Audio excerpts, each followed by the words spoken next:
Well, it's going to be one of the few last nice days of the year, so I'm going to decide today if I think I can really hook this Bercomac up to the case. So I'm just going to line them up, and now I looked on that fancy internet, and in a lot of tractor chat rooms they said you can't because of the direction the motor was pulling off the front shaft of the case. They said you can't hook them up. So not that I believe everything I read, but it might be a little bit of an issue, and I'll see if I can't work around it. So I'll keep you posted. Well, I've decided to give it a shot. I can see what people are talking about. Things not exactly lining up and rotation type stuff, but I don't think it's anything I can't work around.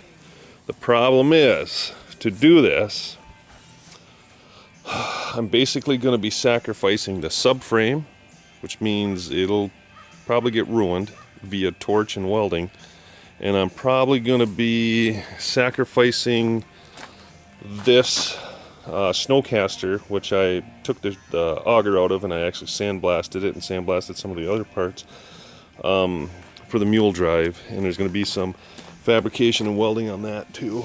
So I think I am going to try it though. I mean, what the heck. Well, I have the cover plate off the Berco, and you can see this shaft right here. I don't know if you'd call that like a jack shaft or whatever. It's keyed. And the drive pulley is right here. And when I first was looking at it and had to take the old belt off, I couldn't believe it, because you have to take off this, I don't know if you call it a bearing cover or whatever, because the bearing is right underneath that seat's right in there. There's one on each side.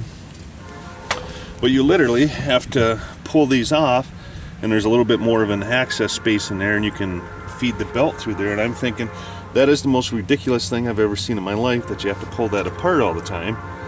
But what they were thinking is this pulley has a collar on it, and I can't see very well on my lens, and you have a little Allen set screw in there that goes into the keyway that locks the pulley in place. This pulley slides back and forth on this jack shaft, okay, or drive shaft, whatever you want to call it. So it was set more over here when it was set up for the Craftsman, okay. The problem was I had to heat everything up with a damn torch. I took this shaft out. This bearing right here I couldn't get off, so I cut that off with the grinder. And then this, I had to, even to get these set screws out, and there's two of them, I had to heat those with a torch. I had to heat the collar with a torch, and then hit it with a BFH just to get this pulley off, or to move. So, but I took the pulley off, I shined up the shaft a little bit, wire brushed it, and then I now put anti-seize on everything. So I wish they would have done that from the factory. I don't know if it would have lasted on a snowblower with all the salt and water and stuff, but there's anti-seize on this end of the shaft, and under here, and on all the set screws. But it makes it, because I had to push it further more. So now I think I have it lined up where the case belt would be, and I moved it over, a good 3/4 of an inch. So it's good thinking on their part, because this one snowblower they probably used for 15 different trains, 15 different type of little tractors. So, but it does make it hard to get the belt on and off. And since I don't know what size belt I'm going to end up using, I'm probably going to be taking this off multiple times. One thing I probably never showed you, this is a little Porta Torch set.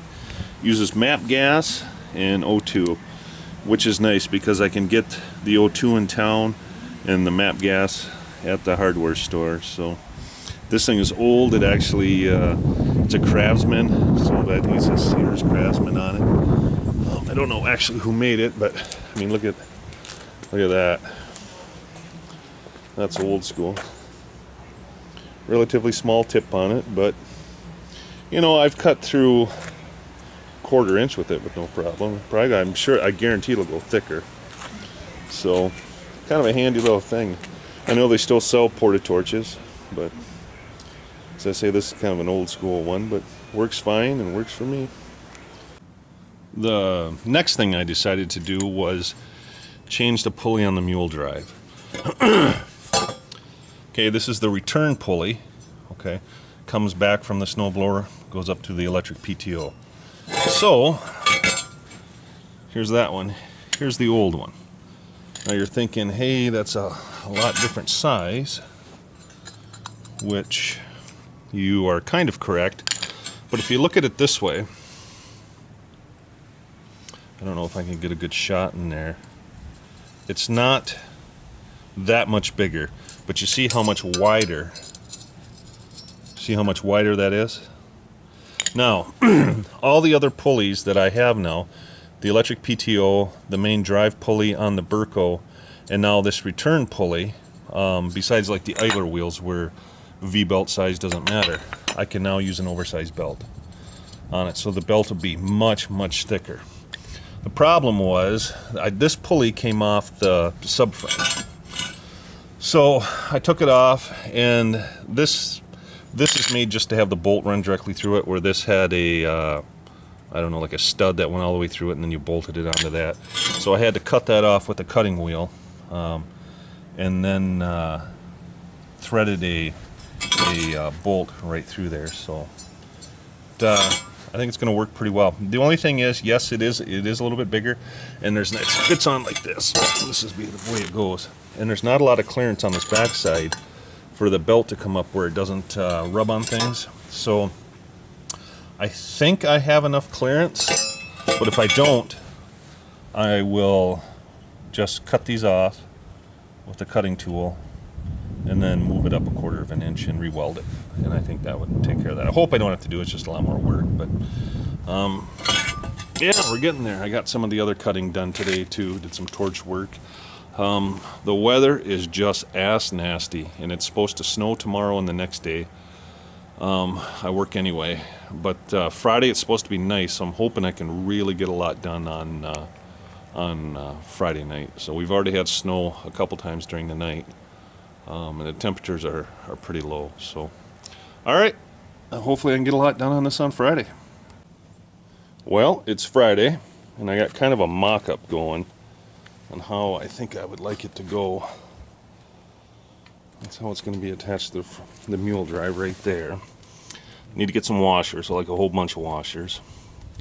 And this was originally part of a quick connect system that I torched off these, I don't know, ears, whatever you want to call them, the ends.